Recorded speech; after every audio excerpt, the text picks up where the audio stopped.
I'm going to install a digital lock. This is not a smart lock. Yeah, it says that it's a smart key, but really all it is a push button lock that runs off a 9-volt battery. I'm Ron Paulk, and this is the Smart Wood Shop. If you want to get a detailed set of plans to build a smart wood shop for yourself or one of the Paulk Smart workbenches, there's a link in the description of this video down below where you can go and purchase plans and download them instantaneously 24/7, 365.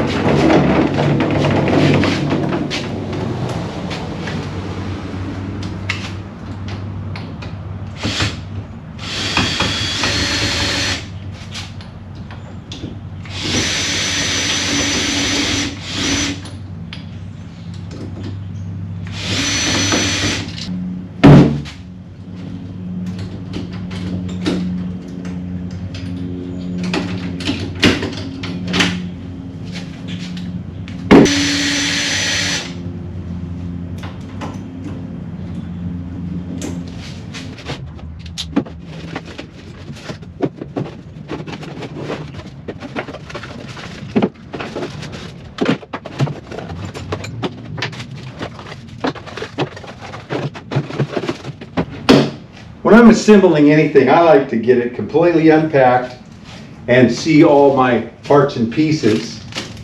There's a lever here, so it's in the 2 3/4 mode there, and then I just lift the sub bullet forward, and that's the 2 3/8 mode. So it'll fit either size. And then it has, we can remove this portion here that has to be dadoed in. If it's just a circular hole drilled, then we can just use one of these and they're kind of clean. But this one is already dadoed, so it's going to go in just like that. This striker plate has, it's kind of interesting. You know when you close the door and it rattles a bit, it needs to be tightened up. There's this little tine here, this little tongue, and you take this off and you just bend that into the hole a little bit, and that tightens it up. This one has a little slot in it, and then you can take just a flathead screwdriver without removing it. You can reach into there, into that little slot, and you can bend it out or bend it in. If it's too tight and it won't drop in, then you can bend it back in. But I really like that because I like the doors I don't like them to jiggle. When they close, I want them to click tight. This is easy because the door's already set up. When I'm doing new construction and the doors are all brand new, I do order them pre-drilled, but there's a lot of times where they're not mortised. I also have the full kit, so I can drill the deadbolt holes and these holes. It clamps on. You can't make a mistake with it. Clamps on, it's got drill bits in it, and you just, take a big battery drill and it drills through and it drills this hole. So pretty easy to do, but I typically order my doors already pre-drilled for the hardware that I'm going to put in. In this case, typical hardware. This is a really old door, still fits. I'm going to install this in. This has a plug, so this is where it'll be slightly different. This plug is going to just feed through there, and then when I plug it in the other side, it'll have some little tabs that I'll snap it into to keep it out of the way. So it just fits right in. Next up is this kind of half-shaped latch. It slides in. Now I'm going to install the interior side. I'm going to plug this in. It'll lock into place. And then there are 2 little tabs here. I will be bringing the wire in and around those 2. It just helps. They're just wire guides or wire channels to keep it out of the way. There's also a screw hole right here with a security screw. So from the inside, this is where you pop it up and put the battery. If I wanted to have a little more security, I would put this screw in there, and then it would require this to be removed from the interior, and then this security screw removed, so that you could get in to change the battery. But also that's the programming button. You have to pull this off, and there's a whole sequence you have to go through to put in a code. and you have to start by pushing this button. So this is a security screw. I'm not going to mess with that right now. It's pretty easy to do later.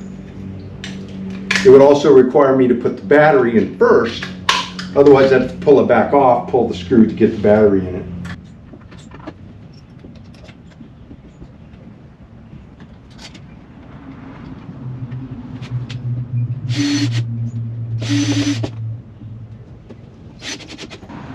To install the handle, you just slip it on. This is either left or right, so the interior handle and the exterior handle are the same. So if the lock were installed on this side, then I would take the one that's going to be on the interior and put it on this side. So there's no adjustment to left or right. It's universal. So I'll take the handle and just slide it on. The hole will be on the bottom, because this is the left side. And then it comes with this Allen tool, and I will reach up in there and tighten that little Allen screw, the set screw. But to have access to it, I have to insert the key and turn it horizontal so it's open. And then the tool can go into there to tighten. And then the same thing for the inside. The hole is down.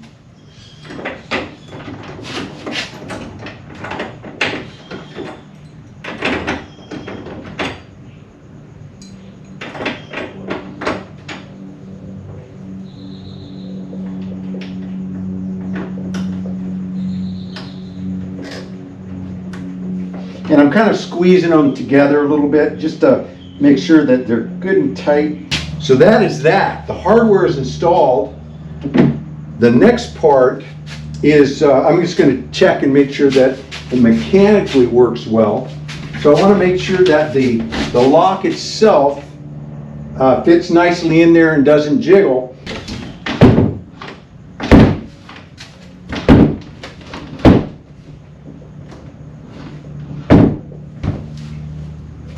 So I'm not getting in there at all. So the striker is too far in, and the other lock that was on here didn't work really well either. So I just think it wasn't installed properly when they chiseled this out. So I'm going to move the striker out this way a little bit. Now, I didn't drill new holes. Those were the existing holes. So I may have a little trouble with the screws wanting to go back in to those old holes. To resolve that problem, I'm going to take some matchsticks, stick them in the existing holes, kind of wedge them in there with a little bit of glue. And you don't have to have matchsticks. I get these whenever I can, freebie, but they have to be wood. You can also just take some scrap wood and just carve off little pieces. You just want something to fill up those holes. Sometimes you can put in more than one.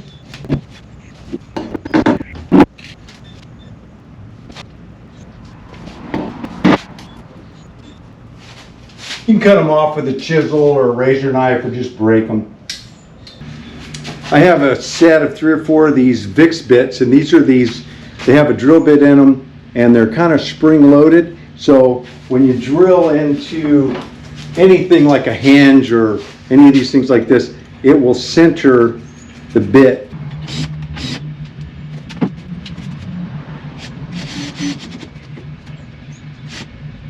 I had to chisel down and actually lower the striker.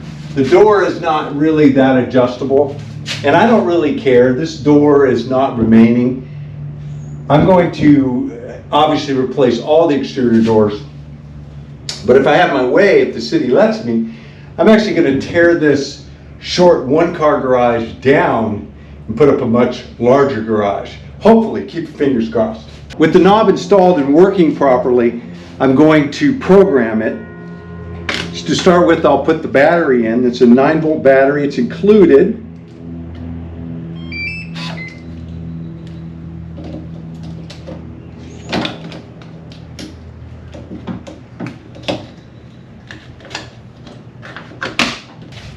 There's a lever on the inside. With it in the vertical position, then the door will automatically lock.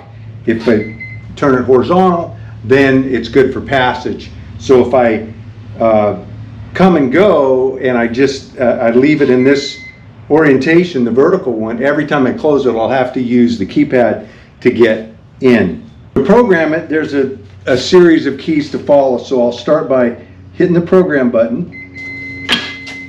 Then on the outside, the 1, then the Kwikset button, and then my code.